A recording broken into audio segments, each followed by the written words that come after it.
winning the Cox Plate in 2011 on Pinka Pinka. Pinka Pinka won the Cox Plate. Brilliantly ridden by Craig Williams. When I secured the ride on Pinka Pinka in the 2011 Cox Plate, I had ridden her in Sydney in the Doncaster, and I thought she ran really well. I think she ran 4th or 5th that time. She's also won at Moonee Valley before, which ticks a really good box to come here, especially on Cox Plate Day. But I remember going down and working her at Cranbourne, and she was just so tough, so tenacious, in really good form. Then it comes to the barrier draw.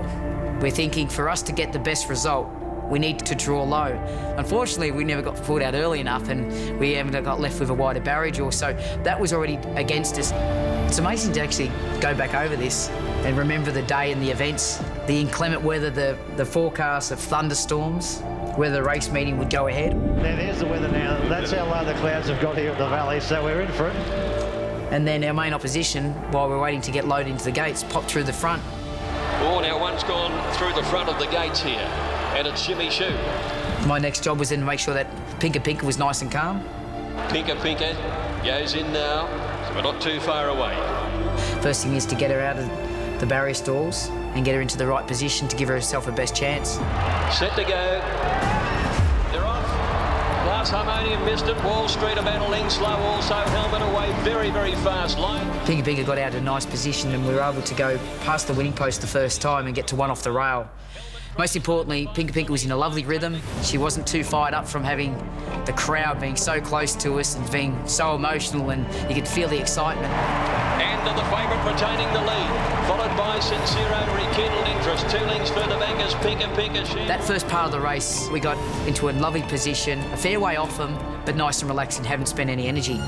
After halfway down, again, not spending any energy, but not getting any closer to the horses up in front of us. It was ran at a nice solid gallop throughout, and horses were basically racing in 2 bunches.